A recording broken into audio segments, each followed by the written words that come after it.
నమస్తే అన్న. ఏం పేరు అన్న? సీను చేవేళ్ళను అన్న.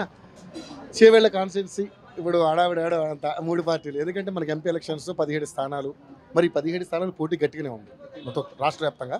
ఇక దేశవ్యాప్తంగా అంటే అన్ని రాష్ట్రాల్లో ఉన్నది, అది వేరే విషయం. సో ముఖ్యంగా మనం తెలంగాణ రాష్ట్రంలో ఈ 17 సీట్లకు గాను మరి ఏ పార్టీ ఎన్ని సీట్లు కైవసం చేసుకునే అవకాశం ఉంది? ఒక ఓటర్ మీ అభిప్రాయం. ఇంకోటి ఏంటంటే ఇక్కడ already sitting MLA Ranjith Reddy గారు ఎమ్మెల్యే కదా సార్, ఎంపీ. సో మరి ఎట్లా ఉండబోతుంది సార్ ఫైట్? అంటే ఏ పార్టీకి పార్టీ మధ్య ఫైట్ ఎక్కువ ఉండేది? ఎన్ని సీట్లు వస్తాయి? బీజేపీకి కాంగ్రెస్ మధ్యలో ఉంటుంది ఫైట్. బీఆర్ఎస్ ఏం లేదు ఆల్రెడీ, అంతే.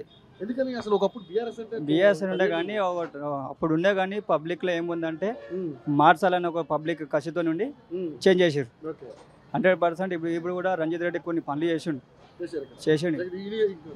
కాన్సెన్స్లో. ఇక్కడ డిగ్రీ కాలేజ్ కూడా ఇది గ్రౌండ్, అది క్రికెట్ గ్రౌండ్ చేసిండు. ఈరోజు డిపోలో బస్ డిపో కూడా అది కూడా పని నడుస్తుంది, ఆల్రెడీ కంప్లీట్ దగ్గరకు వచ్చింది.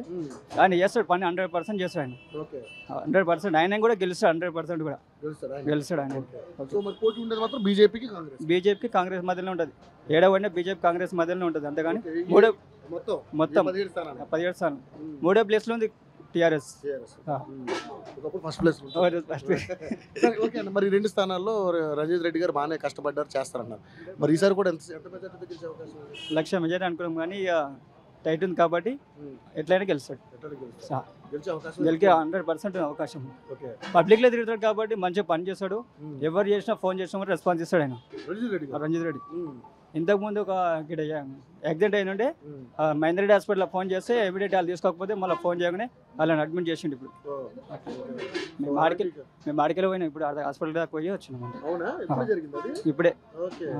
సో మరి ఇప్పుడు ఏదో ఆయన ఒక ఆరోగ్యానికి సంబంధించి కూడా ఒక వెహికల్ పెట్టి అన్ని నడిపిస్తూ ఉంటున్నాడు, నడుస్తుంది అది కూడా నడుస్తుంది.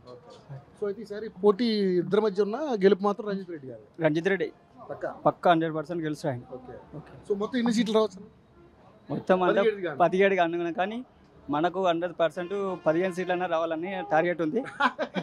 కాంగ్రెస్ పార్టీ అది ఎవరన్నా అనుకుంటారులేండి, తప్పే ఉంది. ఇప్పుడు బీఆర్ఎస్ కూడా ఆలోచిస్తుంది అట్లనే 17 రావాలి, కానీ పరిస్థితులు ఉండాలి కదా. నా దగ్గర టార్గెట్ ప్రకారం అంటే 10 కంపల్సరీ వస్తాయని నాకు నమ్మకం. 10 అయితే కంపల్సరీ నమ్మకం ఉంది, 100% వస్తాయని.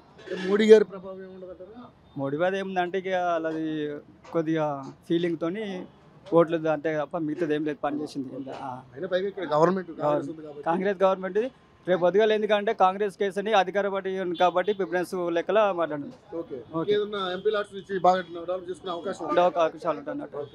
అదొకటి ఇదొకటి గెలిస్తే కూడా ప్రాబ్లం అవుతుంది, అట్లని ఆ లెక్కలు కూడా ఆలోచిస్తున్నారు. థ్యాంక్ యూ అన్నగారు, థ్యాంక్ యూ సో మచ్.